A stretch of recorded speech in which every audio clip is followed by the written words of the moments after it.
We can't save everybody. Got some apple cider vinegar in there and it's like, woo! But guys, we can't save everybody. We can't save anybody. We can support, we can help, we can assist, we can have so much belief in people, but we can't save them. And I say this particularly to the peacemakers, the helpers, the natural healers, the carers in the family. We have learnt from a young age the superpower of our love and our compassion and our ability to mediate to the point of restoration. And so we grow in our adult lives and we think that we can manipulate and control the situation by doing everything in our power for a desired outcome. As a therapist and as a lover myself, I submit to you that we can't save anybody. You can't want it more for somebody than they want it for themselves. It's the most excruciatingly painful thing where you can see the potential, the ability for this person to move to the next level, for them to come out of addiction, for them to get the job, for them to break out of depression, when you can see it light as day, but they can't see it yet. And we are pushing with all that's within us to make it happen for them. Love without boundaries, and I've done a video on this and you can go and check it out. It's one of the most self-destructive things that we can do, and we forge codependent relationships. When we are always trying to, in our dynamics, solve all the problems for people. Compassion fatigue is a very real thing.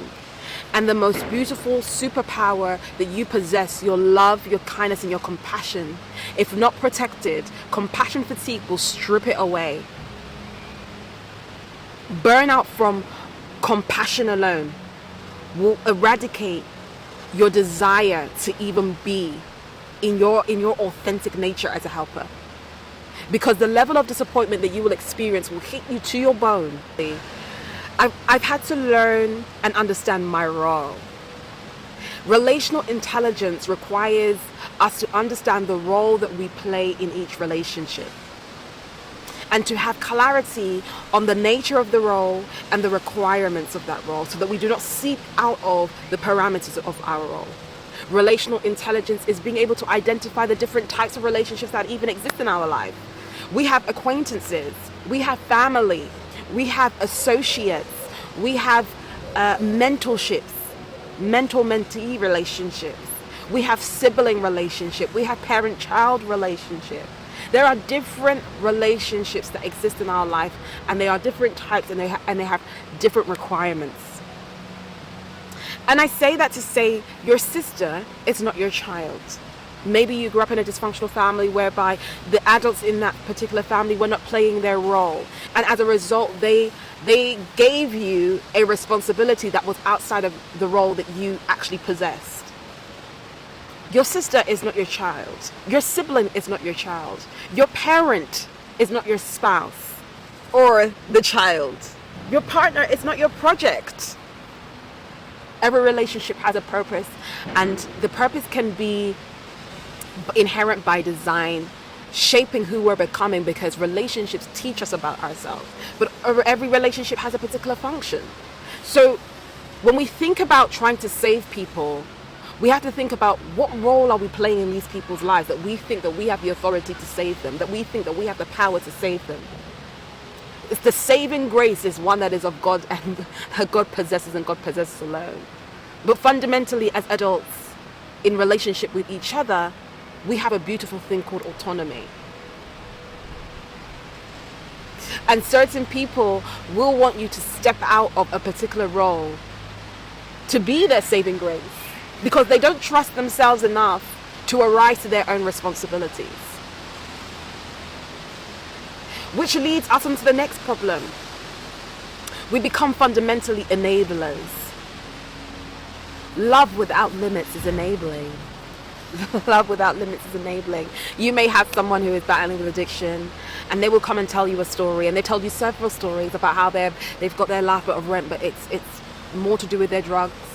It could be somebody that you are in relationship with that when it's time to hold them accountable, they start breaking out into an argument. It becomes a fight. It becomes contentious to deviate from the matter at hand.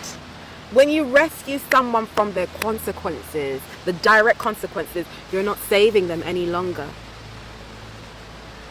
You're not saving them any longer because they are not learning the lessons. They are disengaging from their reality, and you are losing yourself in the process, building resentment, sowing the seed of resentment to the point of bitterness. And there's always that little bit of hope. There's always that little bit of hope, but I want to encourage you today to keep that hope and to preserve that hope in the form of boundaries, in enabling them to learn for themselves. Survivor's guilt is a dangerous, dangerous place to be. We might think that, let's take it in the context of a family situation. You might think, well, we were all in this together and I broke free and it was so hard for them, and yes, I had the tools to overcome it, but maybe they dealt with it a different way. And so you're creating every narrative possible to sit in complete and utter mess, and to try and clean it up within your power. But it becomes sinking sand. Throwing away your peace, your finances, your resources, your time to save somebody develops a codependent relationship where they no longer can arise without your assistance. They no longer learn the tools. They no longer build a mindset that they can. You are not God, and you will never be there for that person 24/7. So there will come a point in time where they will need to do this on their own. And I want to plead with you today to let it go. To engage with the grief that you are experiencing. To engage with the grief that you are experiencing. I know you are tempted. You're very, very tempted to step in. But I will encourage you to grieve, to radically accept the situation. To be angry. To be frustrated. To contend with yourself in wanting to do that one thing, that one bit more. Yes, some people change and others don't. And we have to make peace with that before we destroy our emotional fortitude, our reliability for those who are depending on us.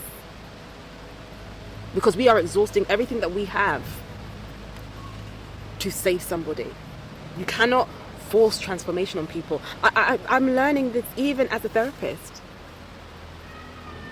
For some people, it takes a lot of time.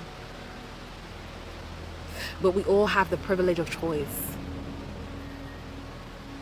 And when you are here always trying to save the day, you're not empowering the individual into their own conviction, into their own epiphany, into their own realization.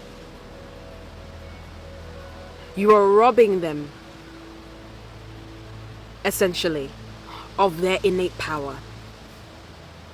I did a video on boundaries, and one of the key points that I expressed in that video is about underlying the values that you are protecting in this season, getting very clear on that, and then reinforcing that in the choices that you make when you do choose to assist, so that it's something that is altruistic and pure, and not out of guilt, not out of fear, but genuinely out of love, so that you can release it and not let it go with the expectation that this person will change. But as a seed of love, freely given. Self-sacrifice is not sustainable. I'm telling you, compassion fatigue is a real thing. Self-sacrifice is not sustainable. The seed of resentment grows silently when your giving goes unreciprocated, and it matures into a bitterness such that you can no longer stand this individual, and it doesn't have to get there. You deserve rest. You deserve peace. You deserve love. And you deserve to be human, not just to play the role of the rescuer and savior. Thank you so much for watching this video. And I'll be doing another video on why we feel numb as carers, healers, helpers. Why we end up getting to a point where we feel numb. Don't forget to subscribe, like, and share, and explain the ways in which, in this particular season, you are setting some clear boundaries with individuals that have depleted you. Bye.